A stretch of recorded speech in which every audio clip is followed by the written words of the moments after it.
Bismillahirrahmanirrahim. Assalamualaikum warahmatullahi wabarakatuh. Apa kabar teman-teman semua? Pada video kali ini saya akan memberikan juknis ya teman-teman yang sedang mengikuti PPG yang sebentar lagi akan melakukan ujian kompetensi yang mungkin di bulan ini bagi tahap 1 dan di bulan berikutnya bagi tahap 2. Saya akan membahas sedikit ya Bapak Ibu yang mungkin masih bingung tentang teknisnya. Nah, di sini Bapak Ibu saya rasa sudah memiliki semua tentang juknis ini. Jadi di sini saya menjelaskan sedikit saja Bapak Ibu di bagian yang cukup penting Bapak Ibu. Nah, ini saya juga unggah dari saya dapatkan dari LPTK ya Bapak Ibu. Ini mungkin ada Bapak Ibu yang sudah membacanya, mungkin ada juga yang tidak ya Bapak Ibu ya. Nah, UKPPG Bapak Ibu terdiri atas ujian tulis atau UT berbasis komputer dalam rentang durasi waktunya 150 menit Bapak Ibu, dan juga ada uji kinerja atau UKIN ya Bapak Ibu ya. Kalau UKIN saya rasa Bapak Ibu semuanya sudah tahu ya. Nah, di sini saya akan bahas tentang UTBK-nya ya Bapak Ibu. Oke. Nah, di sini Bapak Ibu, ujian tertulis itu atau UT adalah ujian kompetensi yang dilaksanakan secara tertulis untuk menilai pengetahuan peserta didik PPG dalam mengelola pembelajaran untuk mencapai tujuan pembelajaran yang berpusat pada peserta didik. Oke. Ini ada dua ya Bapak Ibu. Yang pertama itu ada tes objektif Bapak Ibu. Tes objektif ini adalah berupa tes pengetahuan pedagogical content knowledge dan situational judgment ya Bapak Ibu ya. Judgment test atau SJT. Nah, mungkin Bapak Ibu ada yang sudah paham atau sudah sering mendengar tentang PCK ini apa, kemudian SJT ini apa, ya. Jadi soalnya itu pilihan ganda sederhana dan pilihan ganda kompleks ya Bapak Ibu. Berarti ada yang tingkatan yang mudah, ada yang tingkatan yang sulit seperti itu. Nah, kemudian yang kedua itu ada tes subjektif Bapak Ibu ya. Tes subjektif bagi guru tertentu dilakukan bentuk uraian reflektif berbasis studi kasus. Berarti Bapak Ibu membuat studi kasus ya. Jadi studi kasus bagi guru tertentu digunakan untuk mengukur kompetensi dalam melakukan refleksi dalam melaksanakan tugas sebagai pendidik. Berarti refleksi tugas sebagai pendidik itu artinya pengalaman kita yang kita ceritakan di sini ya Bapak Ibu ya. Di sini ada 4 poin yang diminta. Yang pertama itu mengidentifikasi masalah yang pernah dihadapi. Yang kedua itu upaya untuk mengatasi masalah yang dihadapi. Yang ketiga hasil dari upaya yang dilakukan. Dan yang keempat itu pengalaman berharga yang bisa digunakan untuk meningkatkan diri dalam melaksanakan tugas keprofesian guru di sekolah kita masing-masing Bapak Ibu. Oke, di sini saya akan bahas ini dulu Bapak Ibu ya. Yang bagian tes objektifnya Bapak Ibu. Yang tentang pedagogical content knowledge itu seperti apa. Nanti kita akan bahas tentang situational judgment juga ya Bapak Ibu ya. Oke, di sini saya sudah menyiapkan materinya Bapak Ibu. Oke. Nah, jadi kita langsung saja ke materinya Bapak Ibu supaya kita tahu belajarnya seperti apa, arahnya kemana, soal-soalnya seperti itu ya Bapak Ibu ya. Itu tujuannya.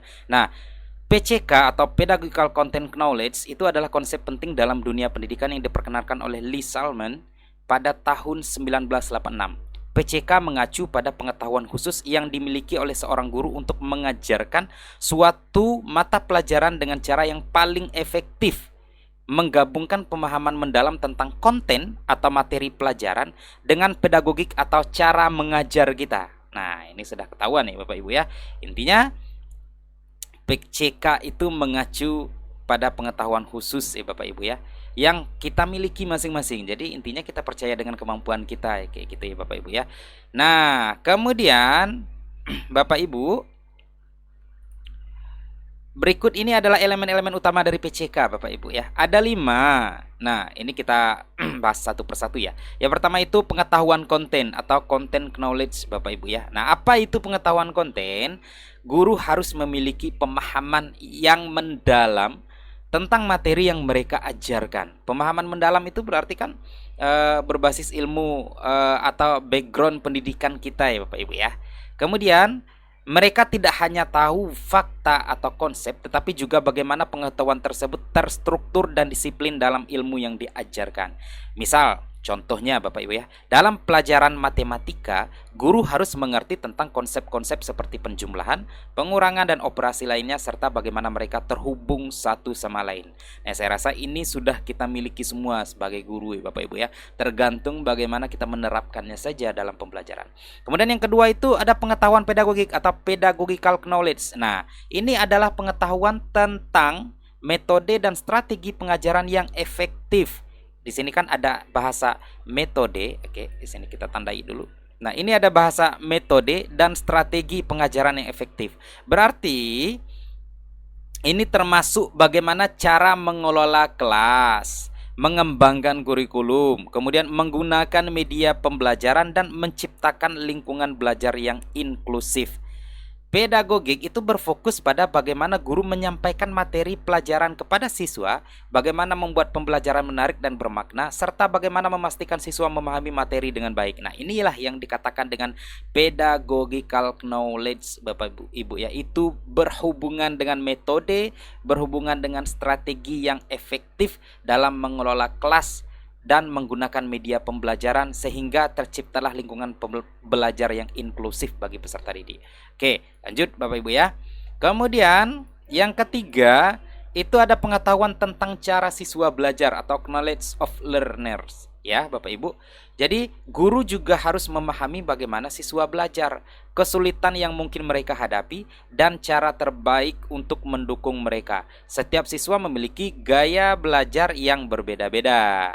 Nah, sehingga PCK itu membantu guru merancang metode pengajaran yang sesuai dengan kebutuhan siswa, baik itu individu maupun kelompok. Jadi intinya knowledge of learners ini itu adalah cara guru untuk merancang metode pengajaran ya yang sesuai dengan gaya belajar peserta didik. Itu ya Bapak Ibu ya. Kemudian yang keempat, pengetahuan tentang kesulitan dalam mengajar materi atau knowledge of misconception. Nah, ini apa? Nah, jadi guru dengan PCK yang kuat mengetahui kesalahan umum atau miskonsepsi yang sering dihadapi siswa dalam memahami materi tertentu. Mereka dapat mengantisipasi area di mana siswa mungkin kesulitan dan merancang pembelajaran yang dapat memperbaiki atau mengatasi miskonsepsi tersebut. Nah, inilah yang dikatakan dengan knowledge of misconception ya Bapak Ibu ya. Berarti ini strategi yang kita gunakan untuk memperbaiki, mengatasi miskonsepsi dalam pembelajaran. Miskonsepsi itu adalah terkait materi yang kurang pas ketika kita menyampaikan pembelajaran. Oke. Kemudian yang kelima itu pengetahuan tentang cara mengelola representasi materi atau knowledge of instructional representation ya. PCK itu melibatkan kemampuan untuk menjelaskan konsep dengan cara yang mudah dipahami oleh siswa, seperti menggunakan ilustrasi dalam belajar, kita menggunakan analogi atau contoh konkret. Nah, guru harus tahu cara menyederhanakan konsep yang rumit dan mengaitkannya dengan pengalaman nyata siswa. Nah, inilah yang paling penting dalam pembelajaran ya Bapak Ibu ya. Oke, kita lanjut. Nah, di sini ada contoh penerapan PCK Bapak Ibu ya. Ini contoh penerapan PCK misalnya dalam mengajarkan konsep gaya gravitasi di kelas mata pelajaran IPAS misalnya ya Bapak Ibu ya. Yang pertama itu konten. Nah, konten itu guru harus memahami prinsip dasar gaya gravitasi. Dan sebagai guru pasti paham ya hukum gravitasi Newton misalnya, dan bagaimana benda-benda di alam semesta saling tarik-menarik. Itu kontennya Bapak Ibu ya. Kemudian pedagogiknya yang mana? Pedagogiknya itu guru mungkin menggunakan demonstrasi dengan benda-benda jatuh untuk menjelaskan bagaimana gravitasi bekerja, atau menggunakan video untuk menunjukkan contoh gravitasi di ruang angkasa. Nah, ini Bapak Ibu, pedagogik ini berarti bantuan atau cara yang paling bisa kita lakukan agar siswa itu paham tentang materi yang kita ajarkan ya. Bisa pakai video, bisa kita demonstrasikan, bisa pakai gambar, bisa pakai PowerPoint dan lain sebagainya. Oke. Kemudian yang ketiga itu pengetahuan tentang siswa. Guru menyadari bahwa siswa mungkin memiliki miskonsepsi seperti benda yang lebih berat jatuh lebih cepat daripada benda yang lebih ringan. Nah, untuk itu guru dapat merancang eksperimen yang melibatkan dua benda dengan berat yang berbeda tetapi jatuh pada waktu yang sama. Nah, ini cara kompleksnya ya Bapak Ibu ya. Maksudnya kita langsung praktik seperti itu. Kita langsung membuatkan praktiknya agar pembelajaran itu menjadi lebih nyata, pembelajaran itu lebih dipahami oleh siswa seperti itu ya, sehingga miskonsepsi itu tidak terjadi dalam proses pembelajaran itu. Kemudian di sini Bapak Ibu, pentingnya PCK ya. PCK sangat penting karena membantu guru untuk yang pertama mengajarkan materi pelajaran dengan cara yang lebih efektif dan sesuai dengan kebutuhan siswa. Kemudian yang kedua, memahami dan mengatasi tantangan yang dihadapi siswa saat belajar. Yang ketiga, menghubungkan teori dengan praktik dalam kelas sehingga siswa dapat lebih memahami materi dengan baik. Nah, Bapak Ibu ya, di dalam kelas itu ya, yang lebih aktif itu adalah siswanya, bukan gurunya. Karena pembelajaran itu harus guru itu hanya sebagai fasilitator saja Bapak Ibu ya. Jadi harus seperti itu. Guru itu sebagai fasilitator, sedangkan peserta didik atau siswa kita itu lebih aktif di sana untuk mencari tahu dan mengatasi setiap tantangan yang mereka hadapi. Oke?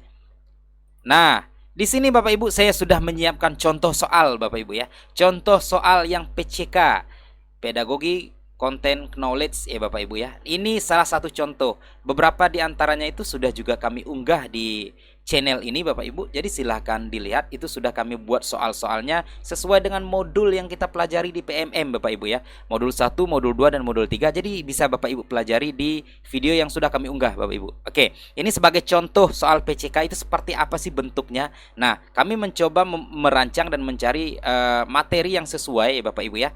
Di sini misal contoh soalnya, dalam pelajaran tentang siklus air